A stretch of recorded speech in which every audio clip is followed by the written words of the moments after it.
Hey guys, welcome back to my channel. In today's video, I am going to be doing a first impressions on a brand new concealer, and that is the e.l.f.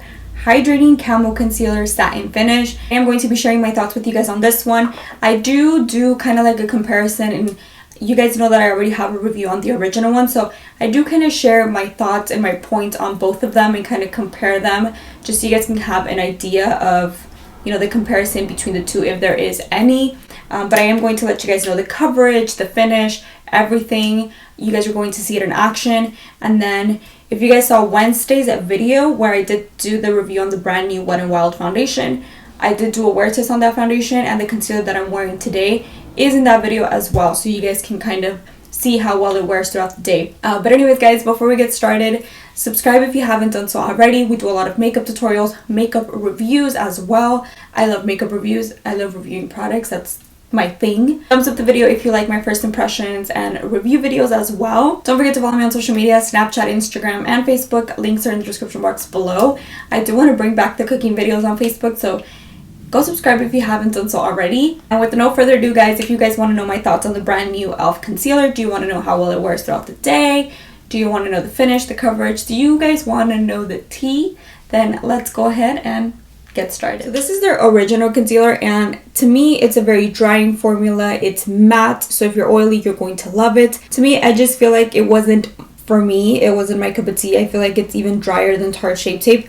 That's just my opinion. I do have mattifying concealers that I love, and they're also full coverage. The CoverGirl one, for example, which is very popular, and I'm sure you guys have heard of it. Now, when I did my review on this one, I got a lot of bad comments because people were saying that I was layering it, that's why it looked cakey. I don't know, guys. I don't know. I feel like the more I continue to use this, the more I start to warm up to it. But still, it's not my favorite concealer out there. To me, it's just a bit too drying. It is full coverage, and something that I do recommend with the original one is that you have to work in sections just because it does dry super fast, and I feel like that was my problem. I feel like I applied too much, and then when I tried to blend it out, I wasn't able to, and it started to look cakey because I didn't work in sections and because it is a very drying formula. So that's the tea on this. Like I said, I do have a review on it individually in case you're interested. But today we're going to focus on the hydrating one. I want to mention real quickly that I do have light beige in both of them. And to me, I feel like this one is darker than this one. So go ahead and swatch the original one in the shade light beige, which is that right there. And then I'm going to swatch the hydrating one in light beige as well, which is definitely darker. It's definitely more warm. The bottom one here is the hydrating one. I don't know if camera picks it up, but it is darker than the original one. Something to keep in mind in case you do go by my shades. So this is supposed to be a full coverage, hydrating, long wearing, highly pigmented, lightweight satin finish concealer that is not going to settle into fine lines or crease. And it is ideal for all skin types, but it is great for dry skin. That's literally what it says on their description here. So like I said, I only have foundation. We're going to apply the concealer. I'm going to let you guys know my first impressions, and we'll go from there. So I'm going to work in sections just because I don't want to have the same problem as the original one. Like I said, I don't know anything about this one yet. So I'm going to go ahead and take my sponge, and I'm going to go ahead and blend this out. I feel like it's a little bit too warm. It's a little bit too on the yellow side, but I feel like it almost blends into the foundation.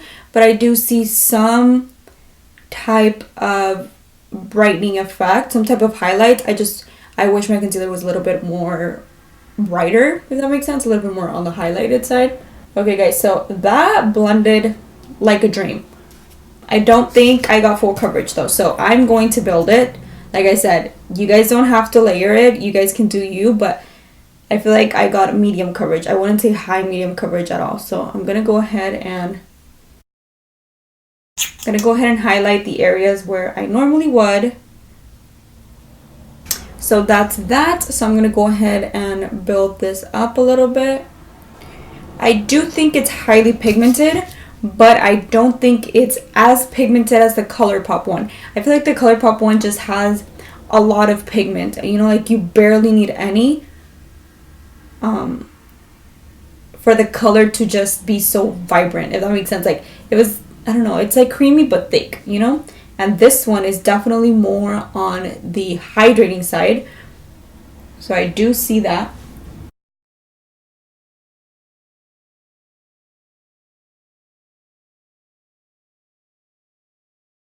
This blends out beautifully, you guys, like beautifully. Obsessed, like literally obsessed. Do you guys see that? Just looks so beautiful.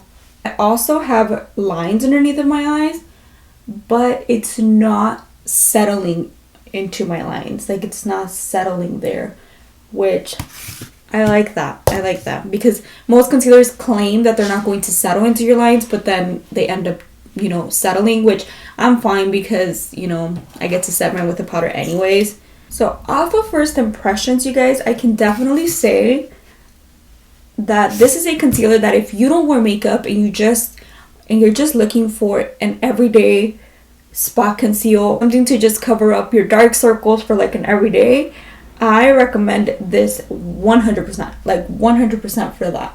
You see why they say this is a satin finish, because I feel like it's not a super hydrating formula because it's not slippery, you know what I mean? Like it's not a dewy formula. Guys, I don't think I've ever been like in love with such combination, you guys. Like literally, this concealer, this foundation, oh my gosh. Now I'm going to set everything with my normal powder. I'm going to use the Wet n Wild Photo Focus Translucent Powder. This is my all-time favorite powder, you guys. It beats just any powder.